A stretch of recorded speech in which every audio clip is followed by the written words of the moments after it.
And welcome back to Inside the Show. I know it's been a minute, but we are back about, 2 weeks off. But hey, we're nice and rested, and we're ready to talk more about, of course, MLB The Show. But there's been a lot of content since we got released. I think last time, Cougs, we were discussing Team Infinity 2 reviews, and then it was the day of third inning program. We got the third inning program. We got Player of the Month. We got Kitchen and Sink. We got new headliners. Cougs, let me just ask you a general question, and it will just like segue into all this new content. How's your team looking right now for your main squad? Like, is there any new cards that you're like, okay, this is who I got going right now. This is who I'm sticking with, and I'm just enjoying the hell of these cards so far. Yeah. First of all, good to be back. I'm excited to Yes. talk about the game again. And there's, like you said, there's been a lot of content coming out. Like I said, the program and the Player of the Month and all these things. But you touched on one, the new headliners. There is one new headliner that I am absolutely in love with, and that is the signature Carlos Santana. He is my new catcher. I was concerned on who I thought would eventually take the place of Adley Rutschman, because I've screamed from the mountaintops how much I've enjoyed using that Adley Rutschman prospect card this year. But I finally have found the replacement. I found the upgrade. I wasn't sure if it was going to be him, and I have been so happily surprised with everything that this Santana card has done. He's easily been the best new addition I've made in the past couple weeks. Just, like he's a solid bat. I hit him late in the order, like around 7 or 8, but he just finds a way to get really, really clutch knocks for me. Late in games, 3-3, 2-2 games, stuff like that. He's getting perfect bombs off of Edward Cabrera or Al Leiter, guys like that. So out of everybody in the past couple weeks, I gotta say Santana has been probably the shining star. So, I hope that he stays there for a while, because I don't want to take him out anytime soon. It's funny you mentioned Santana, because I know they did a tease beforehand, and I was like, you know what? They say it was going to be a switch inning player, and it's going to be a signature series, and I was just like, I was like, let's think out of the box here, and I thought I'd call Santana because that fits perfect. We never got he had 10 plus years in the majors, and we never had that particular card. And once it dropped, I knew that card was going to be one of the best. It's going for over 100K for a headliner right now. Yeah, I think Usually it's at headliner 140K, I believe. 140. It was like 120 last night. Yeah, it's Oh my pretty. It's God. up there, dude. The card reminds me of last year's Jorge Posada. Like, that was my catcher last year. That 96 Jorge Posada, that was my endgame catcher. And they're both similar, being catcher, switch hitting, and their swings are both fantastic. And I did play with that Carlos Santana. It was only a BR, but my God, that it just jumps off his bat. I love it. I absolutely love it as well. There's other, but we got good, new kitchen and sink pack, and it was quite funny. I'm going to bring this out. We got a Sean Green card when we got a Grady Sizemore card for third inning program, which we discussed a little bit on last podcast because they released Grady Sizemore. It's funny how they were very similar in the aspect of getting him, but from that kitchen and sink pack, I actually did like using the Sean Green. That's why I'm bringing it up. And I haven't finished third inning program because I've been on multiple different accounts. So my XP is going everywhere. But I'm going to ask you, you played with Grady Sizemore, I assume. Have you played with Sean Green too? And are they similar? And is it worthwhile trying out the Sean Green instead of Grady Sizemore? Yeah, I mean, I only played one game with each. So it's hard to judge him off of that, but yeah, Grady had, he had a quick swing, which was good. Sean Green, the only hit I got was like a late double against the shift, so it was kind of Okay. hard to say. They're very similar looking cards. Grady's got a little bit more on the fielding and speed side, whereas Sean Green is slightly better as a bat. So, I mean, you really, if that's the type of player you want to go with, like, you're really not going to go wrong with either one. Just, try out their swings and see which one you like. So, The guy in the kitchen sink pack that I really liked using, surprisingly for me, was Evan Longoria, and Ooh, okay. I debuted I think all of the rare round guys at once, and Evan Longoria hit 2 bombs in my debut game. Like, I was connecting with him. I was getting to the pitches very easily. I don't know. He had a nice feel on the swing. So I really liked Longoria a lot. And I will say there is, because we're talking about those rare round guys in the base round, there were a couple really nice budget guys. Yeah. Specifically Dallas Keuchel, the 90, I think it's 92. He was amazing. I decided to use him. I thought it'd be cool to try out like a pitcher that might fit like a budget squad or whatever. And dude, he pitched like 6 perfect innings, lost his perfect game in the 7th on a base hit up the middle. And it was a fantastic debut. Really impressed with that card. Yeah, it reminded me of the first version of the kitchen sink with the Rick Porcello card. Mm-hmm. That's like the lefty version of him. I'm not too sure how the pitch control was, but the pitch control for the Porcello was up there for his primary pitches. But you see Keiko even being pitched like through BR when he was bronze or silver, just his live series, and people were effective with him. So that doesn't surprise me at all. Didn't we get David Robinson as well? Yeah, David Robinson was he in the rare or base? He was in the base. He was in the base as well, right? Yeah, I don't think I got around to using him. No. I'm telling you, use him.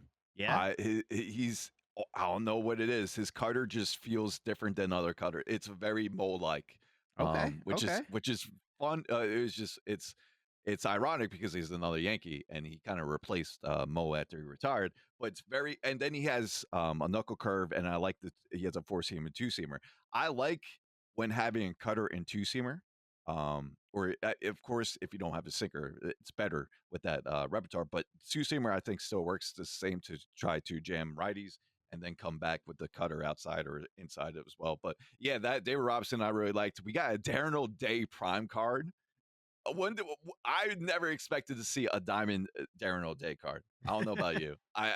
We got the Nishik finest card from, was that 2018, 17? I think that's his first year. Yeah, something like that. Yeah. Yeah, now we got a Darren O'Day card. Although he tips his pitches, he's still effective. I don't care what you say. Sometimes you know it's coming and you still can't hit it, because usually the par for Darren O'Day's cards. It's funny, all these subareners, I've been finding out that their par has like the minimal circle as you could get. So Really? their accuracy on those pitchers I'm telling you, try out any submariner. Tyler Rogers. I know I'm speaking more on lower tier cards, but Tyler Rogers, Tim Hill, Darren O'Day, Joe Smith, and Chizek, the live series Chizek. With some of those cards, their par is so minimal that if you get 100% accuracy with pinpoint pitching, yes, I know I'm just talking about one particular aspect of pitching, but I'm just telling you how much it's worth trying out those cards because the par is so minimal. So that's why That's cool. I didn't know that. yeah, even though they don't throw hard, they're still very effective. They might consider cheesy sometimes, but anything goes in BR in my eyes. Yep. Fair enough. So we got the kitchen sink. Fergie Jenkins had caught my eye. Haven't got to use him yet, but I heard good things here and there about him. I'm not sure if you tried him out yet.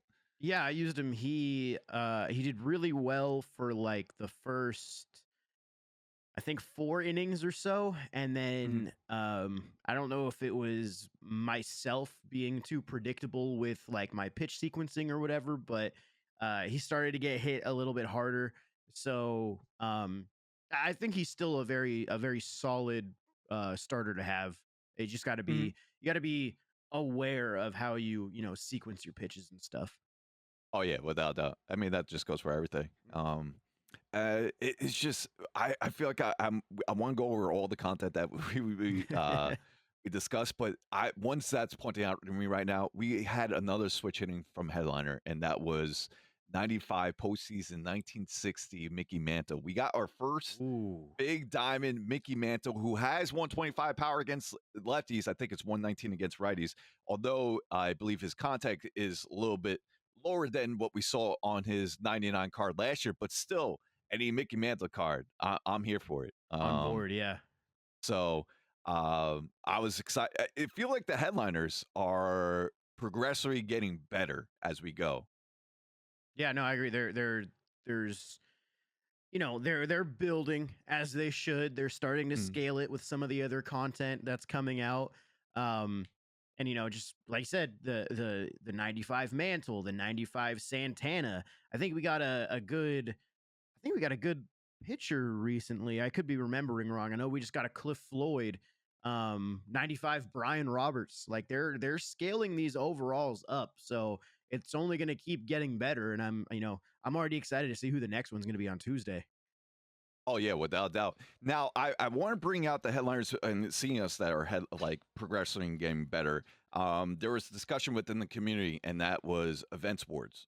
Mhm. We got a new event just this past week where we have Todd Frazier, and then was it John Olerud for the final one? Yeah, I think so. Overall impression, those being event boards for getting cumulative wins for I think it's 20 and then maybe 40. I could be wrong with that. Um, but you see those headliners and then you see, say, a John Oru type of card. I kind of wish that, say, that Brian Roberts card was replacing that John Oru card. I feel like that John Oru card, yes, it does have great contact, but I just feel like that Fraser card might be better off than that John Oru card, which is you have to gain the more wins Hmm. off. I don't know. That's just Yeah, like my first impression on it. yeah, it's a tough one because if you like, let's say you put that John Olerud in headliners and you put like 95 Mickey Mantle in the event rewards, then I think people on the other side are just going to say Hmm. like, well, what's the point in opening headliners then? Like, I'll just play and Exactly. get my card or whatever. I think, I mean, I think guys like John Olerud work a little bit better as like player program type of rewards versus like event rewards or something like that. That's just my personal opinion because you look at even look at Team Affinity too. You can get a guy like Jim Tomey for free, who's going to be, in my opinion, a much better first baseman than that John Olerud is. It's like you get the card, you could sell them, you could get your stubs, or if you're a huge Mets fan and you want to add them to your all-time Mets squad, whatever it is, like there's reasons to go for every card. I just feel like some of the cards people are going to be more inclined to do a grind in a different way to get a card of that caliber. So I don't know. It's tough. I feel like you can't really win if you're SDS because no Yeah. matter what, somebody's going to be like, this card isn't worth it, or what's the point in buying headliners if this card's not good enough, or stuff like that. There's really no winning. Um, I don't love the John Olerud card. I haven't tried him to be fair. So yeah, I don't know. It's one of those things that you kind of just got to accept it, I feel like. Yeah, I agree. I don't think there's no winning on each side because if you do the reverse, like Kelly said, it's gonna be like, oh, how come these headliners are there? But hey, one thing I will like for events and bring back, I will actually like a win streak reward back, like we used to. I remember we had it in 17. I always bring this up when Daniel Murphy postseason event. You got 12 wins, a 12 win streak like you do in BR. You get the Daniel Murphy card. Now, someone might ask, like, okay, but what if I'm not that good at the game? Why not bring events program? We have a BR program. We kind of have like an events program, It's but more you of could. a it's more of a win path than a Yeah, it's program. more Yeah. a win path than a program. But why not have at the end of it, if to get that streak, just like we do for the BR program and the World Series program, where we get the 40 wins and then the 100 BR points. I don't know. For me, I think that would that's a good make me idea. want me play events more. I always liked that aspect. It's like try to get that win streak, even though it's not 12-1. I mean 12-0, but you still get 12-1. You still get that. I don't know. I like that aspect of it as well. Um, Especially when you're doing it on a Hall of Fame as well. Mhm. Because a lot of people don't kind of. I think another subject that I'm seeing a lot of people don't want to play above Hall of Fame that much anymore. I mean, this is not speaking of the top players. The top players don't mind; they love Legend. Um, and I'm seeing more, I guess, more of the casual, not casuals, but I don't know how to phrase it, to be honest with you. But I'm seeing more people that are like, all right, I'm getting World Series. That's it. I don't want to play in Legend or over 900. Um, and I don't know how to combat that now. I don't know if you just make it Legend to be 1,000 plus. Um, but that's a different story for a different time. But just give something more incentive towards the events and try to shoot for that like 12 win reward. I don't know. That'd be a nice addition, I think. Yeah, I do want to make a point off the what you were just talking about with the difficulty. I know it's a different topic, but Mhm. um, I think that the reason that people are feeling that way a little bit more this year is honestly because of the feedback that a lot of us provided to SDS, saying like, for if you make 900 or you make 800, whatever it is, and you start the next season at 700, you still have a very good chance on that first game to play on All-Star. And I think that's the biggest thing is people, when you get to 700, people don't love playing on All-Star. Once you experience Hall of Fame and you get Hall of Fame under your belt, you start to realize how much different and how much crazier difficulty like All-Star is compared to it. So now that they made it the higher difficulty, gets to choose, or gets the difficulty tailored to them. You're just, when you're fighting for that World Series spot, a lot of the times you're going to end up playing somebody who's in that 900. You'll end up having to play a game on Legend. And, I don't necessarily think you should have to play on Legend to get into World Series. I do think you should have to play on Legend if you're trying to get top 50. Um, so I think that's a weird thing that I don't know how SDS balances it. I know they've said something like, or people have offered the idea of, 1,000 is Legend, but it's like, Yeah. well, somebody makes World Series, they want to then play on Legend. So it's like it's a really weird topic with a bunch of different um points of view on it, and I don't know what the right balance is there. So but I'm, dude, from somebody who's played a lot on Legend this year, I can tell you, man, I am fiending for any Hall of Fame games I can get. The only thing that comes to mind, like to try to combat that, is universal pitch speeds. Um, but like let's just say Hall of Fame is there. However, the PCI difference is still going to be the same if you're on whatever level. So if you're on star, maybe you still have the big PCI, but the pitch speeds are the same. Um, sensitivity of the PCI maybe could be different. That's how you could probably balance that.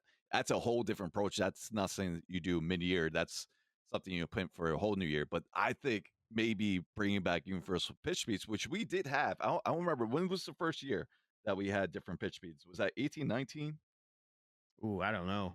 Uh, It's been a couple years. I I know thought it that. was I thought it was 18, but I could be wrong. It could be either way. I would definitely. I still think you don't do legend pitch speed. Hmm. That's one thing. You have to do if the top players feel like that's necessary of doing universal pitch speeds, and that'll be a great way to balance it. For other players like myself, I think Hall of Fame probably would be the great medium. I think if you keep on playing the game, you'll adjust to the pitch speeds. It's always hard to go from All Star to Hall of Fame, playing BR to ranked and stuff like that. Um, it's just I think you just could, I guess, change the other aspect of the game where it's either the PCI, timing windows. I don't even know if you would mess with the timing windows. I would say more PCI than sensitivity of the PCI. Go from there and see if that works. I don't know. We'll see. It's very hard, like you said, to combat that. I did like the new addition with you being the higher ranked, you play in that higher difficulty. I guess that's what we're just seeing, the results from that, especially when you try and get to World Series. Hmm. So, but yeah, we kind of just a little went off tangent there, but that was great. Uh, let's go to we went over Grady Sizemore. Now we didn't go over the other two third inning guys, which was Dennis Eckersley and then new legend. How hyped were you once you saw it was Troy Glaus, man? I was stoked. I didn't expect that at all, and you know, saw a little bit of Troy Gloss growing up. That's kind of when Mhm. I first started watching baseball. So he was still around there with the Angels and stuff, but he was never my favorite player or anything. But just having an Angel be front and center on that SDS stream when they reveal a new legend, and then seeing the attributes and just seeing how good of a hitter they made him. He's like, he at the time, he was the only other guy in the game that had maxed out attributes against lefties. Now they added Ryan Braun as well. So now you have 3 guys in the game that are 125 maxed out against lefties. But yeah, I was so excited to see that. And people are doing, the road to the show stuff to get these bosses unlocked quickly. I was like, dude, I'm buying him off the rip. I got to try him out. Fortunately, I didn't do too great with him, but I still had a lot of fun seeing him Yeah. show up and be a boss. I mean, I always remember him, like I always was I always like loved Chargos from the old, like the early 2000s, of course, the '02 World Series um between the Angels and the Giants. I remember it being glued to that series. I will say, Cougs, I did want Barry to win one, but he didn't. So you guys won in 6. Wow, Yeah. that John Lockey's first year? He was a rookie? Yeah, Lackey started game Yeah, 7, I man. think. Oh man. That's a we ever, yeah, we had a John Lackey card before, have we? Yeah, he retired, I think, in 17. 17 around there? Yeah. Okay. Oh, but I think we already talked about this. The John Lester card. I tried out the Legends of Flashback John Lester card that you get from Team Infinity. Mhm. Did just fine with them. I don't know what it is. It's just John Lester cards. I always loved doing. It might be just his pitch repertoire, or just like my mental confidence, because I always been do. Do you have that? Like, if you done good with cards from previous years, you just had that mental confidence that you're going to do good, and then all of a sudden, if you kind of just play better because you have that confidence with Dude. that particular card from previous years. Like for me, like for these lower tier cards, I mean, for Freddie Gavis, I just had the full, like 110% confidence. Now he's a freaking silver, and he boosted up power, and I'm still matching with him. But um, I bring that from year to year, and it always helps me out. I don't know. Yeah, no, Hunter Soler, Gary, Yeah. Mondesi, the usual suspects in BR for sure. Mike Trout. I wasn't good with Mike Trout, I think, in 19, but in 20 and 21, absolute stud. Um, you know, I'm trying to think of some of the other guys, but I was good with David Ortiz last year. Good with him again this year. So yeah, there's definitely cards that I am very confident in when I'm hitting at the plate with them. And I hope there's more that come out that maybe from last year that I really liked. I hope we get a couple of the big ones that I'm excited to see again. Well, you might see some BR stud or card soon in a Tops Now version, because have you seen over the weekend what Kyle Schwarber has been Oh my doing? god. And we all know how beloved Kyle Schwarber is to the MLB The Show community. I I don't know if he's going to get Tops Now, because he's in a run right now for Player of the Month. Hey, you even can make a case for a lightning card for Kyle Schwarber, and even though he hasn't played a lick of catcher, we're going to be requesting catcher to be a secondary position for him. I mean, if you have it for his live series, you got to put for any typical card you're going to put in. But hey, Cougs, this might be better than the postseason Kyle Schwarber we ever had.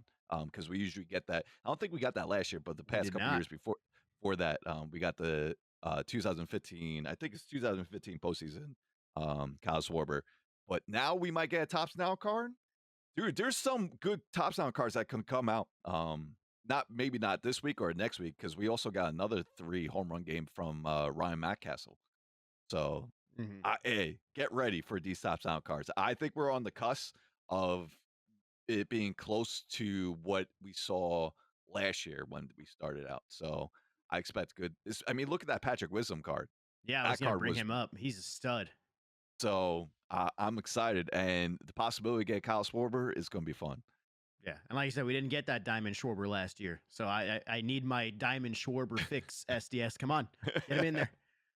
Oh man, everyone's going to have him. It's just that card hits lefties, righties easily. I had And him that's for my. that's another guy you can make a case for. Year to year, you just naturally do good with him, just because Yeah, he just hits exactly. well. Exactly. So I'm very happy about that. See what happens. That's why I just love about Tops Now cards. That's why I was thinking over last week.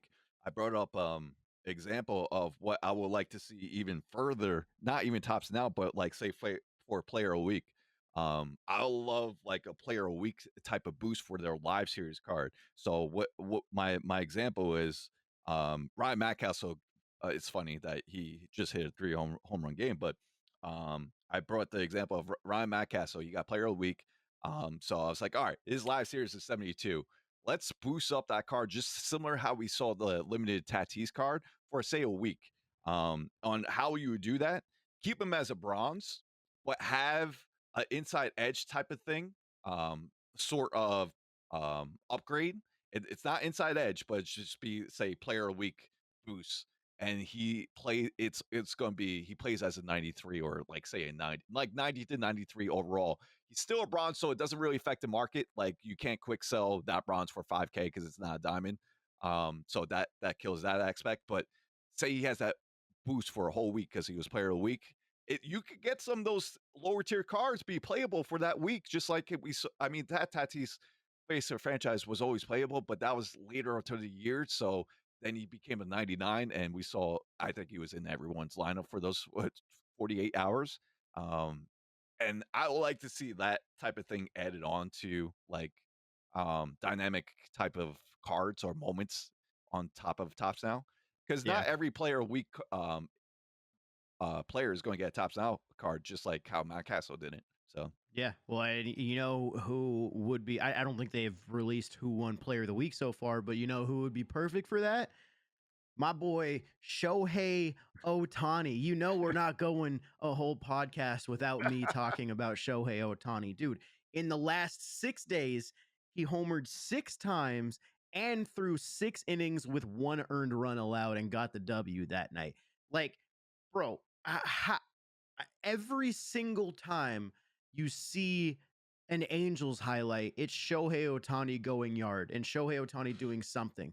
And, you know, yeah, the Angels didn't have the best stretch when they went into Oakland. Oakland was really hot at the time. They got swept.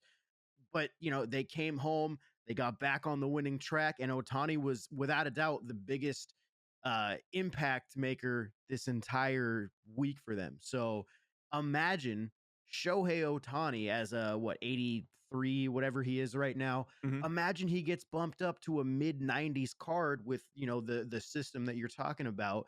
How fun would that be? That would make these live series cards have way more potential. I know the what's it called, the parallel system already gives that a little bit more value to these live series cards. It makes them last a little bit longer, but I mean, if we're talking about like silvers and stuff, you're not going to start a silver 99% of the time over somebody that would fit on your, you know, your god squad lineup or whatever it is.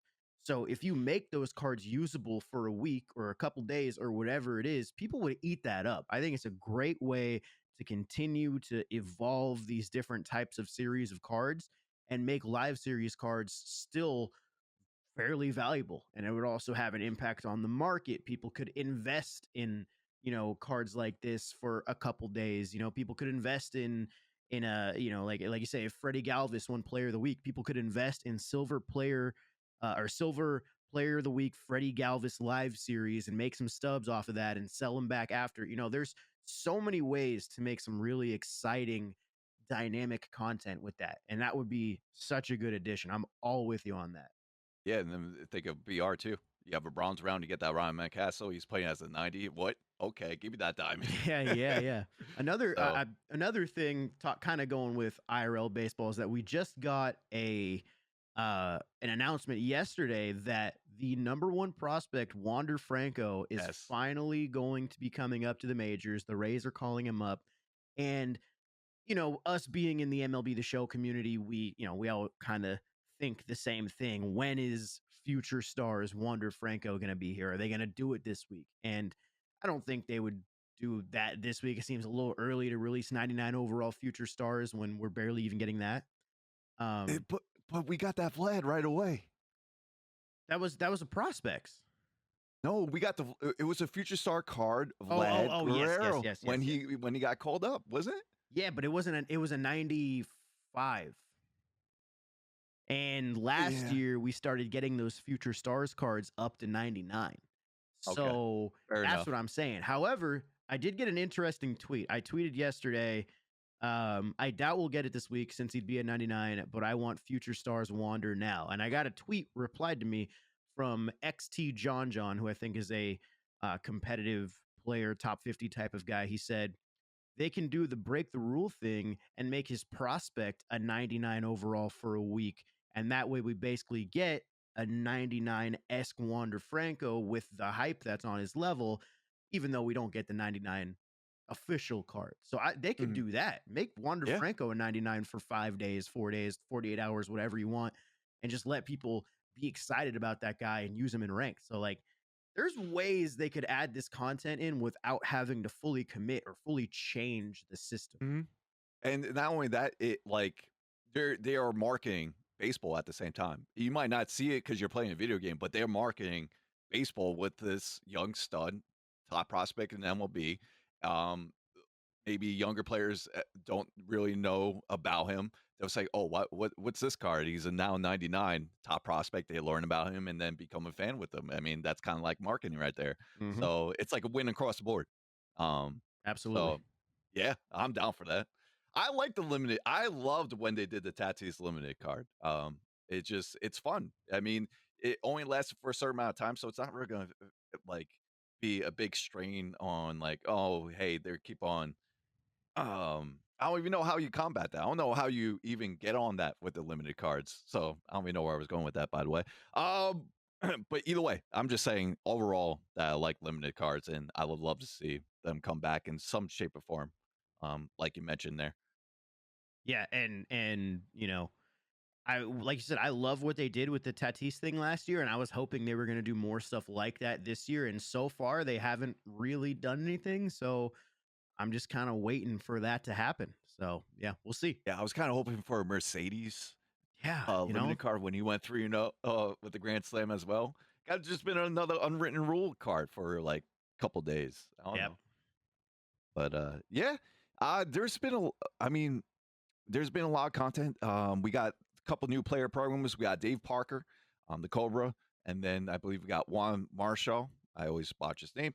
For another player program. So if you haven't done yet, I don't know. I'm one of the few big fans of. I love Dave Parker, just the player himself. I highly recommend that will be network documentary on him if you haven't watched it. Just a little shout out. But I always like to swing regardless of what his attributes are. So I'm happy. I like the home run derby card from last year. And speaking of home run derby, and another announcement of the player that we are just talking about is Atani. Atani announced home run derby.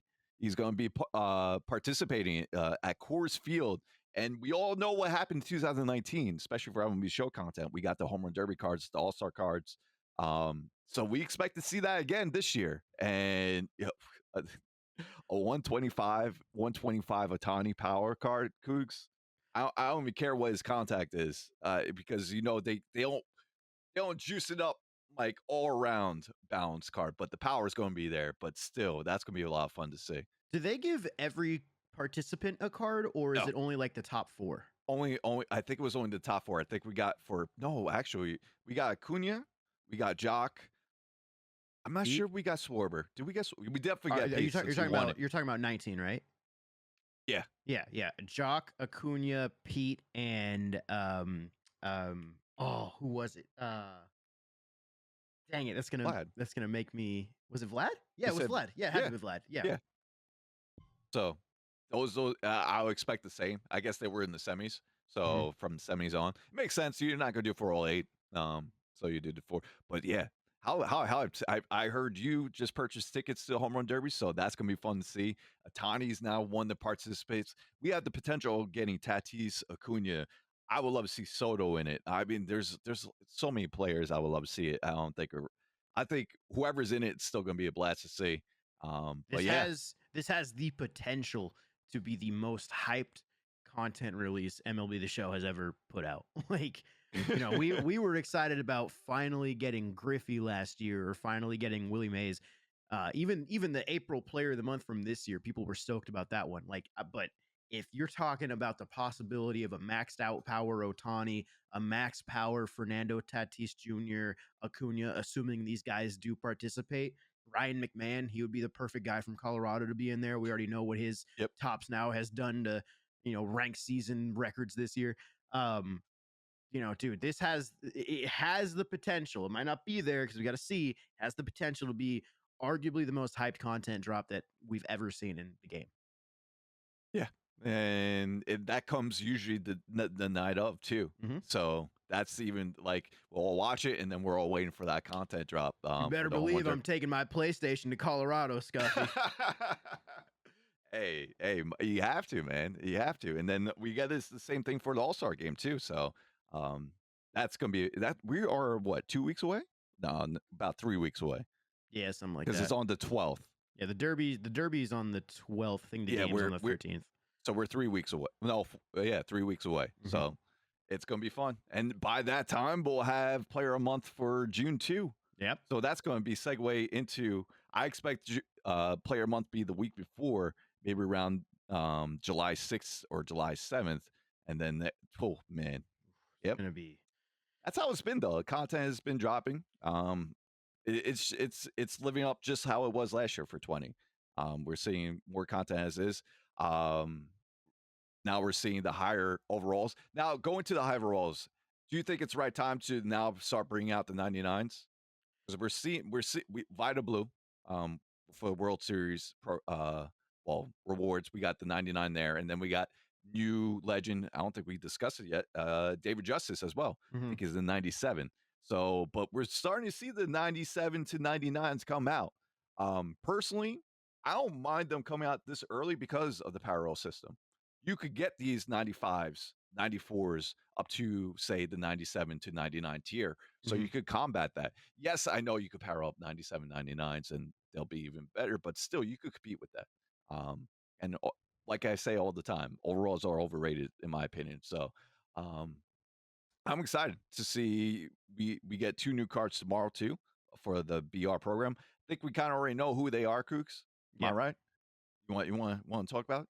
Well, like if we're going off of the hints, there's a couple players it could be, but everybody's got a pretty good idea that it's going to be a no-hitter milestone James Paxton card and either an MVP Giancarlo Stanton or like a prime Stanton, something like that. So big power, big lefty.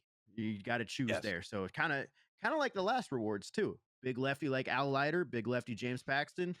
That's true. Trevor Story is going to be a little bit more, I think, well-rounded than Stanton would be. But I mean, Stanton's power, and I gotta say, if Stanton's the guy, I said before this year that I've never really been that good with any Giancarlo Stantons this year, or before, and then I tried out the 42 series this year. Stud, so good. So if he's the guy, I need to try him like this week. I need to see it. I don't blame you. It's gonna be a lot of fun. It's funny, they've been releasing a lot of lefties for these higher tier awards. We got the Vita, we got the Al Leiter, and now probably Paxton. And if we all remember, the Player of the Month Paxton, a lot of people loved using. This could even be better than that. I think with no hitter card, we saw what the Vita Blue could do for a no hitter card. Same with the Al Leiter. So I expect the same. He should have a cutter. I believe his Player of the Month had a sinker that year, and that's the year he threw the no hitter. So you could maybe expect a cutter and a sinker on that James Paxton card when he throws high velocity. So that's going to be fun to see. Maybe fun to use if you're pitching, maybe not fun to hit against. But but yeah, we have all that content. We have the roster update coming this week. You gotta say Otani's got to go diamond this week. Yeah, right? At this point, dude, it's overdue. I mean, he is tied for home runs in the league with Vlad, and I believe is Tatis at 23, or is it just Vlad and Otani?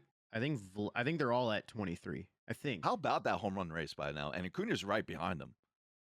Yeah, it's like baseball's in a good spot. We can say that. Well, for this year, yeah. We don't know about next year. Yeah, true. As far as the talent of the game, baseball's in a good spot. Yeah. Yeah, so that's why I think this home run derby, if we could get all of those guys in it, it's going to be one for the ages. Probably maybe the best home run derby you'll ever see. Yeah, no, Um, it's gonna be I- incredible. so, but yeah, we have the roster update this week. I also think Zach Wheeler, I think he's due to go in diamond. Savi has been playing good. He's a high gold. He's been killing it on the hitting side of things. We all know his defense as well. So maybe him.